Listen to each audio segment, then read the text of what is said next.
Hello மக்களே, March 2 சலங்கிலி promo review தான் பார்க்க போகிறோம். உங்களுக்கு என்னோட ரிவ்யூ பிடிச்சிருந்தா சீரியல் குட்டிருவை மறக்காமல் சப்ஸ்கிரைப் பண்ணிக்கோங்க. இதில் அபூர்வா பெரிய நாடகமாக போடுறாங்க.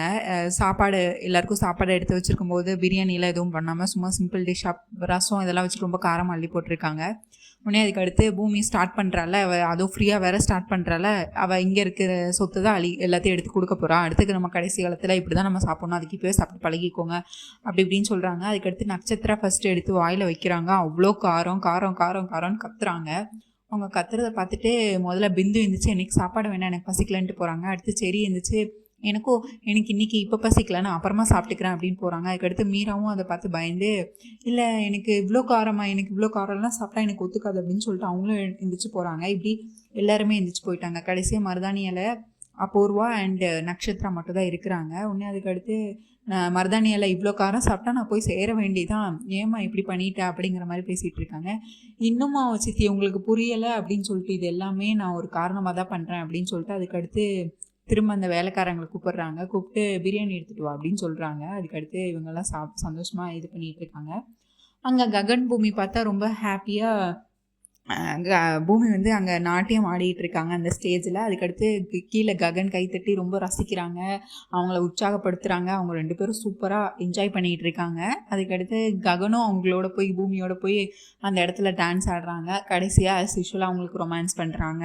அடுத்து அவங்க பூமி ககன்கிட்ட கேட்குறாங்க, இந்த பேரை நீங்கள் சோபா சந்திரா அம்மா பேரில் இருக்கட்டும், ஆனால் ரெஜிஸ்டர் பண்ணுறது நம்ம பேரில் ரெஜிஸ்டர் பண்ணணும் அப்படின்னு சொல்கிறாங்க. உடனே ககன் கேட்டுட்டு, இது ஸ்டார்ட் பண்ணது உங்கள் அம்மாவோட கனவு, ஸ்டார்ட் பண்ணது நீ பூமி, நீ தான் ஸ்டார்ட் பண்ணியிருக்க, இதில் சம்மந்தமே இல்லாமல் எதுக்கு ஏன் பேர் அப்படின்னா, எல்லாம் காரணமாக தான், நான் உங்களில் பாதி, அதனால் உங்கள் பேரும் இதில் இருக்கணும் அப்படி இப்படின்னு சொல்லிட்டு அவங்க 2 பேரும் ரொமான்டிக்காக பேசி அதுக்கடுத்து முத்தம் கொடுத்து அப்படி நல்லா ஜாலியாக அவங்க என்ஜாய் பண்ணிகிட்டு இருக்காங்க. அப்புறம் பார்த்தா சாதனா அபூர்வாவை மீட் பண்ணுறாங்க. மீட் பண்ணி அவங்க அபூர்வாவும் ககனும் அந்த நாட்டியப்பிள்ளை தொடங்க போகிறாங்களா, அந்த ஸ்டேஜ் எல்லாத்தையும் ஃபோட்டோ எடுத்து காட்டுறாங்க. ஃபோட்டோ எடுத்து பூமி அவங்க 2 பேரும் டான்ஸ் ஆனது, ரொமான்ஸ் பண்ணது எல்லாத்தையுமே எடுத்து அபூர்வாட்ட காட்டுறாங்க.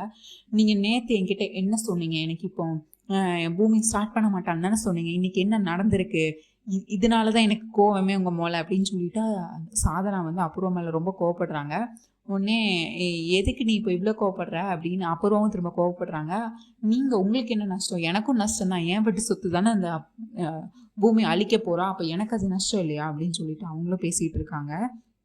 அப்புறம் பார்த்தா இப்படி இவங்க 2 பேத்துக்குள்ளே ஒரே வாக்குவாதமாக நடக்குது. அபூர்வா ஒரு பக்கம் பேசுகிறா, சாதனா ஒரு பக்கம் பேசுகிறா. அதுக்கடுத்து சாதனா சொல்கிறாங்க, எனக்கு இவ்வளோ பணம் இவ்வளோ கோடி கிடச்சிது எல்லாமே நான் சோபா சந்திராவுடைய சிஷியைங்கிற அந்த ஒரு பேர்னால மட்டும்தான், அது என்னோடய பிராண்ட், அதை நான் விட்டு கொடுக்க மாட்டேன்.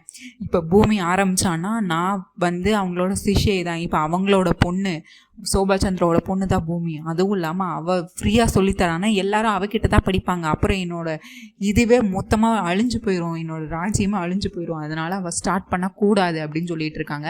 அதுக்கடுத்து அபூர்வா அவங்களுக்கு திரும்பியும் வாக்கு கொடுக்குறாங்க, இப்போ வெயிட் பண்ணுங்க, நான் இது பண்ணாலும் காரணம் இல்லாமல் பண்ண மாட்டேன், இன்னும் ரெஜிஸ்டர் பண்ணணும்ல, அதுக்கு முதல்ல அவள் ஸ்டேட் லெவலில் போய் இது பண்ணியிருக்கணும்ல, அவள் கண்டிப்பாக ரெஜிஸ்டர் பண்ண போகிறதும் இல்லை, அவள் அந்த இதை ஓப்பன் பண்ண போகிறதும் இல்லை, அந்த நாட்டியப்பள்ளியை தொடங்க போகிறதும் இல்லை, அதுதான் அதுக்கு என்ன பண்ணணும் நான் பண்ணிட்டு தான் இருக்கேன் அப்படின்னு சொல்லிட்டு திரும்பியும் சாதனாக்கு அவங்க வாக்கு கொடுக்குறாங்க.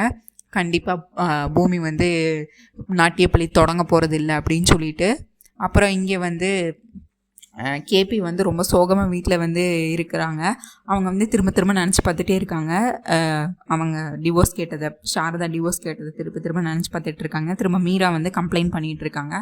அபூர்வா அண்ணி இந்த மாதிரி பண்ணிட்டாங்க, சாப்பாடு எதுக்குமே இல்லை, பூமியாக சொல்கிறாங்க இப்படிலாம் இதெல்லாம் நடக்குது அப்படிங்கிற மாதிரி வீட்டில் கேபி கிட்ட சொல்லிட்டு இருக்காங்க. கேபி கண்டுக்கவே இல்லை, அவர் வேறு உலகத்தில் இருக்கார். அது மீன்ஸ் அந்த சாரதா டிவோர்ஸ் கேட்டதை நினச்சி வருந்திக்கிட்டு இருக்காரு.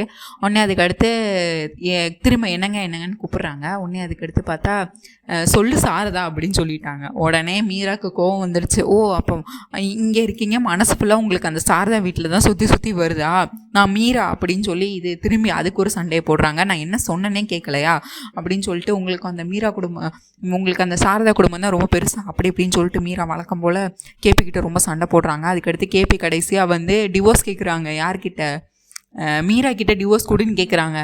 ஒன்று அதுக்கடுத்து இவங்க மீராக்கு இன்னும் ரொம்ப கோவம் வந்துடுது. அதுக்கடுத்து இவங்க வழக்கம் போல் கேபி கிட்ட சண்டை போட்டுட்டு நான் என் அண்ணன்கிட்ட போய் சொல்கிறேன் அப்படின்னு சொல்லிட்டு இவங்க கோச்சிக்கிட்டு போகிறாங்க. அதுக்கடுத்து கேபி வந்து பாய்சன் வச்சுருக்காங்க கையில், எடுத்து செத்துடலாம் அப்படிங்கிற முடிவுக்கு வராங்க கேபி. அதுக்கடுத்து என்ன பண்ணுறதுன்னு சொல்லிட்டு கடைசியாக ஒரு வாட்டி சாரதா கிட்டே பேசலான்னு சொல்லிட்டு சாரதாவுக்கு ஃபோன் பண்ணுறாங்க. ஃபோன் பண்ணி அவங்க வந்து திரும்ப அவங்க எப்போயும் சொல்கிற மாதிரி எனக்கு டிவோர்ஸ் வேணும், இப்போ என்ன பண்ணுற அப்படின்னு கேட்குறாங்க. அவங்க வந்து எனக்கு டிவோர்ஸ் தான் வேணும், அதை கொடுத்துருங்க அப்படின்னு சொல்லிட்டு திரும்பி அவங்கக்கிட்ட வாக்குவாதம் பண்ணிகிட்டு இருக்காங்க. இல்லை நான் ககனுக்கும் என்ன பிடிக்கல, அவனும் இந்த நிச்சயதார்த்தத்தில் தாம்பூலத்தட்டு வாங்கக்கூடாதுன்னு சொல்லி அவன் என்னை வார்ன் பண்ணான், நான் உங்களெல்லாம் விட்டு தூரமாக போகிறேன் இந்த மாதிரி பேசிகிட்டு இருந்தாங்க. உடனே என்னாச்சு எனக்கு நீங்கள் டிவோர்ஸ் மட்டும் கொடுத்தா போதும், நீங்கள் தூரமாலாம் எங்கேயும் போவேண்ணா அப்படின்னு சொல்லிட்டு சாரதா சொல்லிட்டு இருக்காங்க.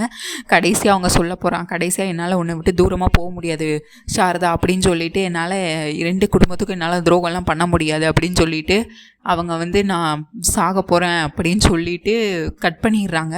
திரும்ப அந்த பாய்சன் பாட்டில் எடுத்து குடிச்சிடுறாங்க. கேபி குடிச்சிட்டு அதுக்கடுத்து திரும்ப சாரதா கால் பண்ணுறாங்க, கட் பண்ணி விடுறாங்க. அதுக்கடுத்து சாரதா வந்து ரொம்ப பயந்துட்டாங்க. ஐயோ உண்மையாகவே இது நடந்துட்டோம் அப்படின்னு சொல்லிட்டு அதுக்கடுத்து வேகமாக வெளியே ஓடுறாங்க. உடனே பூர்ணி வந்து எங்கம்மா போகிறீங்க, இருங்க சொல்லிட்டு அவங்க பேச வராங்க. அப்படின்னு சொல்லிட்டு அவங்க எல்லாம் தள்ளி விட்டுட்டு வீட்டுக்கு வெளியே வந்துட்டாங்க. ககன் அப்போ தான் வீட்டுக்குள்ளே என்ட்ரி கொடுக்குறான். உடனே எங்கே போகிறீங்கம்மா, எங்கே போகணுமா அப்படின்னு, நானும் உங்கள் அப்பா வீட்டுக்கு போகணும் அப்படின்னு சொல்கிறாங்க. அப்பாவா அப்படின்னு சொல்லிட்டு திரும்ப வழக்கம் போல் ககனுக்கு கோவம் வருது. அவன் ரொம்ப அசிங்கமாக திட்டுறான். அதுக்கடுத்து சாரதா வந்து பல்லார்னு ககனை அரைஞ்சிடுறாங்க. உனக்கு வர முடியும்னு சொல்லி, இல்லைன்னா நீ போகக்கூடாதுன்னு சொன்னால் நான் போக மாட்டேனா, எனக்கு வெளியே எப்படி போகணும்னு தெரியும், எனக்கு வெளியே எப்படி ஆட்டோ பிடிச்சி கூட நான் போய்க்குவேன் அப்படின்னு சொல்லிட்டு சண்டை போட்டு அவனை பல்லார்னு அரைச்சிடுறாங்க. அவன் ககன் வந்து கிருஷ்ணபிரசாத் பற்றி தப்பாக பேசினனால சாரதா வந்து அடிச்சிட்டு திரும்ப கோவத்தில் ஓடி போகிறாங்க. திரும்ப ககன் வந்து காரை எடுத்துகிட்டு திரும்ப வெளியே வரான். உடனே நானே கூட்டிகிட்டு போகிறேன் அப்படின்னு சொல்லிட்டு அம்மா கிட்ட சாரி கேட்டுட்டு திரும்ப சாரதாவை கூட்டிகிட்டு போகிறாங்க. இவங்க விறுவிறுப்பாக அங்கே போகிறாங்க. சலங்கியோட பார்ட் 2 அப்லோட் பண்ணுறேன், அதை மறக்காமல் பாருங்கள், சப்ஸ்கிரைப் பண்ணுங்கள் சீரியல் குட்டி ரிவ்யூ. உங்களுக்கு இந்த வீடியோ ரொம்ப பிடிச்சிருந்ததுன்னா ஹைப்பையும் தட்டி விடுங்க மக்களே. தேங்க்யூ, நன்றி.